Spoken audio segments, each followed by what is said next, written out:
नमस्कार दोस्तों, मैं हृदय मिश्र आप सभी का स्वागत करता हूं HRD IAS पर। कैसे हैं आप सभी लोग? आई होप आप सभी लोग अच्छे होंगे और अपनी पढ़ाई को बहुत ही बेहतर ढंग से कर रहे होंगे।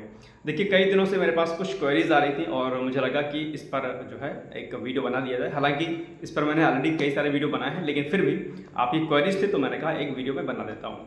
देखिए, दो महत्वपूर्ण चीज़ें सामने आती हैं। आप लोग UP PCS की तैयारी कर रहे होंगे, साथ साथ में RO की तैयारी कर रहे होंगे, तो वहाँ पर दो ऐसे विषय होते हैं जहाँ पर बहुत ज़्यादा प्रॉब्लम आती है। पहला विषय आपका है इतिहास विषय का।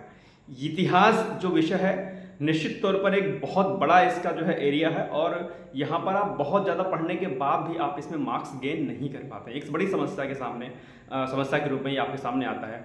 दूसरी जो समस्या आपकी आती है वो दूसरा विषय आपका है भूगोल का। यह भी एक बड़ा खंड है और अगर हम बात करते हैं RO के एग्जाम की, तो दरअसल RO अर्थात समीक्षाधिकारी सहायक समीक्षाधिकारी की परीक्षा में जो भूगोल का खंड है आपका, उससे ठीक ठाक प्रश्न पूछे जाते हैं अधिकतर। यानी कि जो आपका प्रश्नों की संख्या है भूगोल विषय से कहीं ना कहीं क्या होती है, ज़्यादा होती है। और ये दोनों विषय दरअसल आपके लिए क्या हो रहे हैं, घातक साबित हो रहे हैं और यहाँ पर आप जो है प्रश्नों को ठीक ढंग से सही नहीं कर पा रहे हैं। तो आज हम लोग इन्हीं बिंदुओं पर चर्चा करेंगे और सबसे पहले मुझे आपसे रिक्वेस्ट करनी है कि प्लीज़ अगर चैनल पर आप नए हैं तो प्लीज़ चैनल को सब्सक्राइब कर लीजिएगा, साथ ही साथ में बेल आइकन को प्रेस कर दीजिएगा ताकि कोई भी अपडेट हो सबसे पहले आपको मिलती रहे। साथ ही साथ में वीडियो अगर अच्छा लगे तो प्लीज़ वीडियो को लाइक जरूर कर दीजिएगा। ठीक, चलिए एक बिंदु पर हम लोग पहले बिंदु पर बात करते हैं, अर्थात कि जो इतिहास विषय है हम उसको कैसे पढ़ें। ठीक है, तो ओवरऑल अगर आप मुझसे इसका सोल्यूशन पूछेंगे तो मैं आपसे ये कहूँगा कि आप उन विषयों पर फोकस ज़्यादा करें जहाँ पर आप मार्क्स ज़्यादा गेन कर सकते हैं, अर्थात वे उन विषयों का आप चयन करें जहाँ से आप कम पढ़ करके बढ़िया नंबर को ला सकते हैं।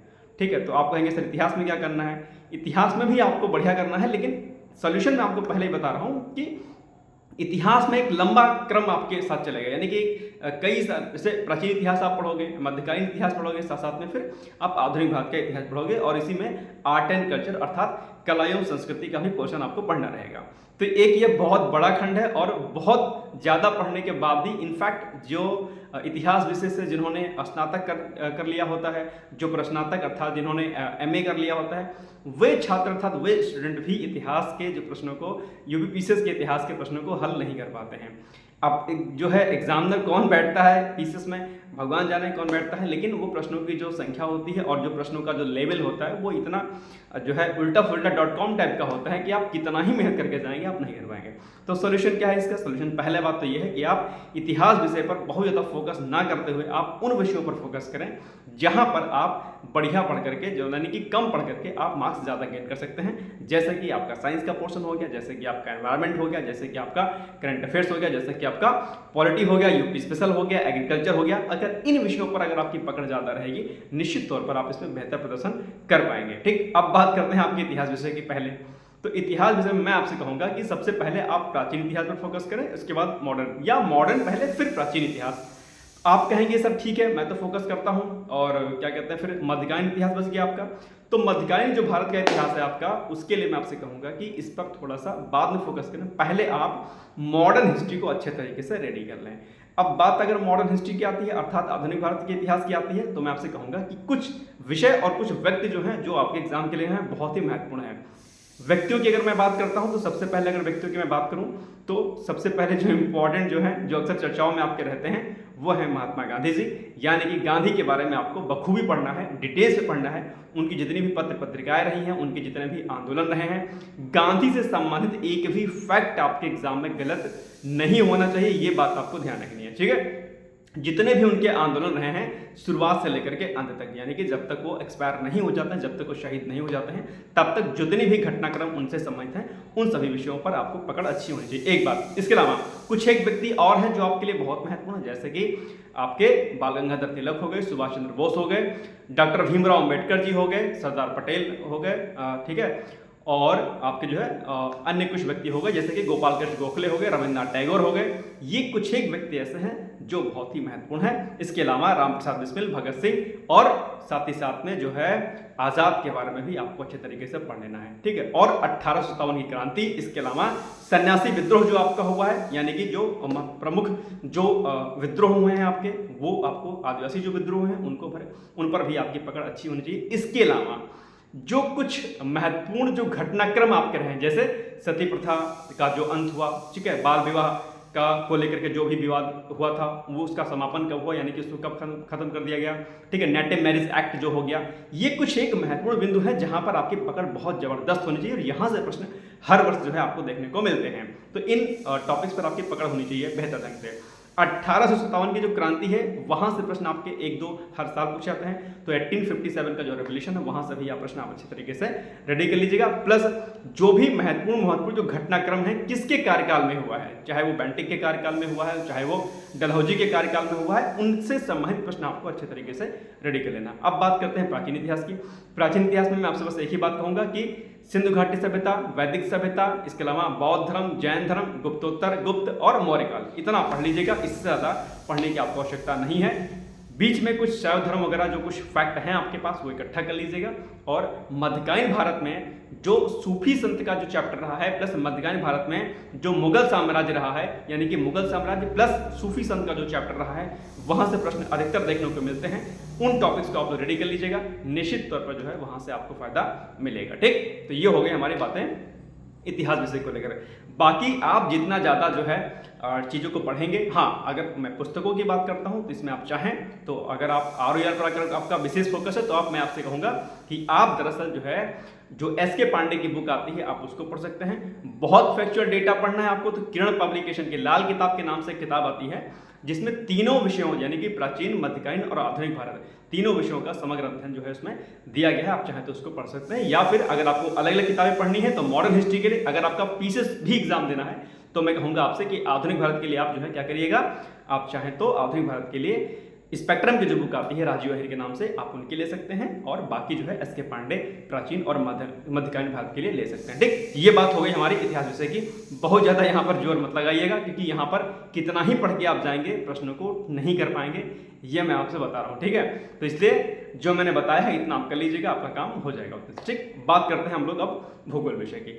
भूगोल विषय भी एक बड़ा खंड है अपने आप में, और यहाँ पर भी आपको भारत का भूगोल और विश्व का भूगोल दो अलग अलग खंडों में आपके भूगोल को पढ़ना होता है। और प्रश्नों की संख्या की अगर हम बात करते हैं तो जो भारत का भूगोल है वहां से प्रश्नों की संख्या ठीक ठाक आती है, यानी कि प्रश्नों की संख्या ज्यादा होती है। तो कहने का मतलब क्या हुआ कि आपको भूगोल विषय में आपको भारत के भूगोल पर क्या करना है, जोर ज्यादा देना है, अर्थात उस पर फोकस आपको ज्यादा करना है, ठीक। एक बात। अब इसमें एक महत्वपूर्ण बात ये होती है कि सर कहाँ से कितना पढ़ें। तो सबसे पहले अगर मैं इसकी पुस्तकों की बात करता हूं तो सबसे पहले आप NCERT पर प्लीज फोकस अच्छे से कर लीजिएगा। भूगोल के लिए जो 11th और 12th की जो NCERT है उसे आप लोग प्लीज जो है पढ़िएगा। दो खंडों में विभाजित है, यानी कि 11वें में 2 खंड है और 12वें में 2 खंड है। तो इन जो है 4 NCERT को आपको पढ़ना है। इसके अलावा जो भूगोल एक समग्र अध्ययन के नाम से एक पुस्तक आती है जिसके राइटर कौन है, महेश वड़वाल है, उस पुस्तक को आप लोग ले आइएगा और उसको पढ़िएगा, ठीक। यहाँ से आपका कंटेंट हो जाएगा। इसके अलावा जितने भी आपके जो है इंपॉर्टेंट फैक्चुअल डेटा होते हैं, जैसे कि आपके जाति हो गया, जनजातियां हो गई, नदियां हो गई, नदियों का उद्गम कहाँ से होता है, वो कहाँ पर प्रवाहित होती हैं, अंत में जाकर गिरती हैं, उनके कौन कौन से जो है सहायक नदियां हैं, उनकी कौन कौन सी। इसके अलावा दाएं कोई नदी पर्टिकुलर दी है तो उसके दाएं से कौन कौन सी नदी मिलती है, उसके बाएं से कौन कौन सी नदी मिलती है, इस प्रकार के प्रश्न, यानी कि जो अपवाह तंत्र जो आपका है उसको आपको डिटेल से पढ़ना है। मैपिंग के माध्यम से आपको अच्छे तरीके से उसको पढ़ना है। इसके अलावा जो प्रमुख नदी जो घाटी जो परियोजनाएं हैं उनको अच्छे से पढ़ लेना है। जाति हो गया, आपकी जनजातियां हो गई, कौन कौन सी होती है, प्रमुख जो है जो आपके क्या कहते हैं नदी हो गई, कौन सी नदी कहाँ पर बहती है, ये तो हो ही गया, ठीक है। इसके अलावा जो भी झील है ना, झील का स्थान कहाँ पर है, प्रमुख जो डैम आपके बनते हैं वो कहाँ पर अवस्थित हैं। इसके अलावा बहुत सारे फैक्चुअल डेटा है, जैसे परिवहन तंत्र में अगर आप चले आओगे तो कई बार राष्ट्रीय राजमार्ग के बारे में पूछ लेता है। रेलवे का कई बार क्या पूछ लेता है कि इसका मुख्यालय कहाँ पर है, कौन सा रेलवे किसके खंड में आता है। इस प्रकार के जो फैक्चुअल डेटा आपके पास है ये यहाँ पर। कहने का मतलब ये है कि भूगोल विषय को आपको रटना पड़ेगा। 2 विषय ऐसे हैं जहाँ पर आपको रटना पड़ेगा, एक भूगोल और एक आपका जो है क्या कहते हैं इतिहास विषय। हाँ, अगर आप इसको सही ढंग से पढ़ेंगे तो कोई दिक्कत नहीं होगी। भूगोल विषय में जो आपका क्लाइमेटोलॉजी वाला जो पोर्शन है वहां पर आपको रटना नहीं पड़ेगा, जैसे कि जो आप क्लाइमेटोलॉजी जो हो गया पोर्शन, वहां पर आपको टेम्परेचर और प्रेशर 2 शब्द अगर आपने पकड़ लिया तो वहां पर आपको दिक्कत नहीं होगी। तो वर्षा को अच्छे से पढ़ लीजिएगा, भूकंप हो गया पढ़ लीजिएगा, भूकंप हो गया, सुनामी हो गया, ज्वालामुखी हो गया, प्रमुख ज्वालामुखी कौन कौन से होते हैं, ये सब जो फैक्चुअल डेटा है ये बहुत आसान है ना, इसको आप बहुत अच्छे तरीके से कर सकते हैं। तो भूगोल विषय में आप पहले तो जो है जो आपका भारत का भूगोल है उसको पढ़िएगा। वहाँ पर जितने भी आपकी नदी हो गया, आपके झरने हो गए, आपके प्रमुख जो है झीलें हो गई, इसके अलावा जो बहुउद्देशीय नदी घाटी परियोजनाएं हो गई, डैम्स हो गए महत्वपूर्ण, ठीक है। इसके अलावा जो प्रमुख बंदरगाह हो गए, प्रमुख बंदरगाह कौन कौन से कृत्रिम बंदरगाह हैं, कौन कौन से प्राकृतिक बंदरगाह हैं, इसके अलावा जो भी जातियां जनजातियां होती हैं, इन सभी विषयों पर अगर आपकी पकड़ है तो निश्चित तौर पर आप जो भूगोल कर ले जाएंगे। ठीक यही क्रम जो है दरअसल आपका क्या करना है, आपका विश्व के भूगोल में भी आपको यही सारे फैक्ट आपको वहां पर भी करने हैं, ठीक है। और जो प्रमुख नदियां हैं, जो वैश्विक नदियां हैं ना, जैसे आपकी कोई भी अमेजोन नदी होगी और बाकी जो प्रमुख नदियां होती हैं उनको भी करना है। प्लस कौन कौन सा देश अभी हाल में चर्चाओं में रहा है, अगर मैं समसामयिकी से इसको जोड़ूं भूगोल विषय को, तो भूगोल विषय में आप खास बात याद रखिएगा कि जो स्थान चाहे वो वैश्विक लेवल का हो, चाहे भारत के स्थान की बात करें, उसी से संबंधित आपकी जानकारी आपको होनी चाहिए। जैसे हाल फिलहाल में अगर कहीं पर भूकंप आया हो, कहीं पर भूस्खलन आया हो, तो वहां के बारे में आपको डिटेल्स में जानकारी होनी चाहिए। यानी कि अगर कोई देश चर्चाओं में हाल फिलहाल में रहा है, किसी देश में अगर हाल फिलहाल में ज्वालामुखी आया हो, तो वहां के ज्वालामुखी के बारे में आपको डिटेल्स में होना चाहिए, पता होना चाहिए। प्लस उस देश के बारे में क्या क्या प्रमुख वहां पर चीजें फेमस हैं, चाहे वहां की प्रमुख नदी हो, चाहे वहां के प्रमुख झील और प्रपात हो, जो भी वहां की चीजें भौगोलिक दृष्टि से जो भी महत्वपूर्ण चीजें हो, उसको आपको जो है उस पर नजर बना के रखनी है। कहने का मतलब ये है कि वैश्विक लेवल पर, चाहे भारत के लेवल पर, कोई भी देश, कोई भी शहर, कोई भी राज्य अगर चर्चाओं में किसी भी भौगोलिक घटनाओं के क्रम में अगर चर्चाओं में रहा है, तो वहां से संबंधित आपकी जानकारी, उस क्षेत्र के बारे में आपकी जानकारी बखूबी होनी चाहिए। तो अगर आप इतना कर लेंगे तो मुझे नहीं लगता है कि आप प्रश्नों को गलत करेंगे, ठीक है। लेकिन थोड़ा सा एफर्ट लगाना पड़ेगा।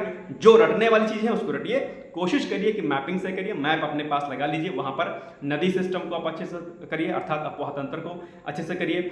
जो प्रमुख झीलें हैं उसी मैप को, उसी में आप लिखते रहिए कि ये पर्टिकुलर यहाँ की झील है, फेमस है, यहाँ का जलप्रपात है, ये जो है यहाँ पर ये कृत्रिम बंदरगाह यहाँ पर अवस्थित है, ये यहाँ पर प्राकृतिक बंदरगाह अवस्थित है, इस देश की राजधानी ये है, ऐसा भी आपसे प्रश्न कई बार पूछ लेता है। ये देश किस जो है कॉन्टिनेंट में स्थित है, ऐसा भी आप मैप में डिनोट कर सकते हैं। और जब कोई देश चर्चाओं में है तो उस देश के आसपास कौन कौन से देश हैं, किस किस देश की कौन कौन सी सीमा कहाँ से लगती है, ऐसे प्रश्न आपके एग्जाम में कई बार पूछे जाते हैं। तो अगर आप इतना फोकस करेंगे तो निश्चित तौर पर आपको जो है एग्जाम में बढ़िया नंबर मिलेगा। और पीवाईक्यूज बहुत इंपॉर्टेंट है। जब आप रेफरेंस बुक को खत्म कर लीजिएगा तो घटना चक्र में जितने भी प्रश्न आपके दिए गए हैं उन प्रश्नों को करिएगा, साथ साथ में जो व्याख्या दी गई है आपकी घटना चक्र में, उन घटना चक्र की व्याख्या को आप लोग अच्छे से करिएगा। निश्चित तौर पर आप जो है बढ़िया तरीके से नंबर को गेन कर सकते हैं, ठीक है। बाकी कोई समस्या होती है निश्चित तौर पर आप मुझसे जुड़ सकते हैं, मुझसे बात कर सकते हैं। टेलीग्राम का लिंक डिस्क्रिप्शन बॉक्स में दिया गया है, आप चाहें तो वहां से जुड़ करके मुझसे मैसेज पे बात कर सकते हैं, कॉल पे बात कर सकते हैं, ठीक है। कोई समस्या होगी उसके लिए मैं आपके सामने हाजिर हूँ। हाँ, करंट अफेयर्स के लिए आप डिकोड एग्जाम के प्लेटफॉर्म पे जाइएगा, वहां पर डेली मॉर्निंग में मेरी जो है करंट अफेयर्स की क्लास आती है और डिकोड एग्जाम पे ही पीसीएस और आरओ के लिए free of cost batch launch किया गया है, आप वहां पर जाकर के भी चीजों को देख सकते हैं, ठीक है। ये हो गई कुछ महत्वपूर्ण चीजें। आई होप आपको वीडियो अच्छा लगा होगा। प्लीज वीडियो को शेयर कर दीजिएगा, लाइक कर दीजिएगा। Thank you so much, bye bye, take care, all the best.